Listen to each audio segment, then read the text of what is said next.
देखो जब तक मैं हराऊंगा नहीं जब तक मैं चूरू छोड़ूंगा नहीं। देखो जब तक मैं हराऊंगा नहीं जब तक मैं चूरू छोड़ूंगा नहीं। आप बंगाल की बात करते हो, केरला की बात क्यों नहीं करते? केरला में कांग्रेस जीती और कांग्रेस को तो फायदा हुआ।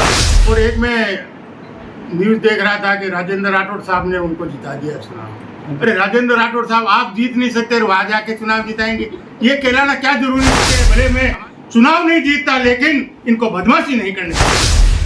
देखो चुनाव 5 राज्यों में हुए। बंगाल में भारतीय जनता पार्टी ने गुंडाराज करके लोगों को डरा धमका के चुनाव जीता, ये सबको पता है। आप बंगाल की बात करते हो, केरला की बात क्यों नहीं करते? केरला में कांग्रेस जीती और कांग्रेस को तो फायदा हुआ है। और एक मैं न्यूज देख रहा था कि राजेंद्र राठौड़ साहब ने उनको जिता दिया चुनाव। अरे राजेंद्र राठौड़ साहब, आप जीत नहीं सकते, वहां जाके चुनाव जिताएंगे? ये कहलाना क्या जरूरी था? हमारे भी नेता जाके है सब जगह चुनाव जिता के केरला के अंदर, हमने तो एक भी नहीं चलाया। जैसे हमारे बुढ़ानिया जी ने एक बात विधानसभा में कही थी कि दोनों बाप बेटे कैंची जेब में रखते हैं, जहां फीता खींचेंगे और काट देते हैं। ऐसे सुजानगढ़ में आपने किस्सा देखा? भाई सुजानगढ़ में हमारा विधायक बैठा है, एमपी बैठा है, इन्होंने क्या किया सुजानगढ़ के अंदर? वहां जाके फीता काटने को चले गए और लोगों ने मुंह की मारी, इनको भगाया, क्या इज्जत रही? ऐसा नहीं करना चाहिए।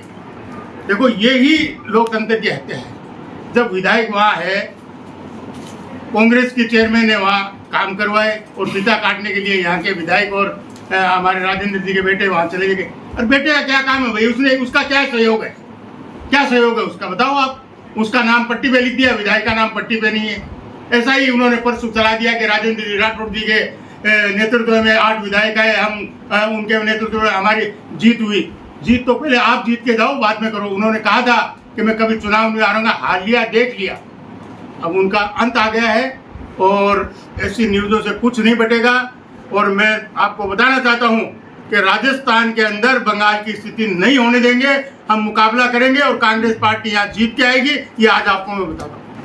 SIR हुई है लेकिन वहाँ ज़्यादा बदमाशी हुई है। SIR यहाँ भी हमारे अशोक जी गहलोत साहब के वहाँ 50,000 वोट काटे, जहाँ इनको काटना था वहाँ काटे। हमारे चूरू के अंदर हमने SIR में कोई गड़बड़ नहीं होने दी। हमने नगर पालिका के वार्डों में यहाँ गड़बड़ नहीं होने दी। कुछ हमारे नेता सोए हुए थे, उनको पहले से कोर्ट जाना था, हमने यहाँ से पहले कोर्ट में गए तो चूरू के अंदर इतनी वार्डों की वो नहीं हुई। लेकिन हर विधानसभा के अंदर इन्होंने क्या किया, जहाँ कांग्रेसी वार्ड है उनको 4-4,000 5-5,000 के वार्ड बना दिए, 3-3 वार्ड को एक कर दिया। लेकिन चूरू के अंदर हमने नहीं होने दिया, ये आप सब ने देखा है ना। SIR के अंदर हमने कोई प्रॉब्लम होने दिया, क्योंकि हम एक्टिव रहते हैं। भले मैं चुनाव नहीं जीतता लेकिन इनको बदमाशी नहीं करने देता। देखो जब तक मैं हराऊंगा नहीं जब तक मैं चूरू छोड़ूंगा नहीं।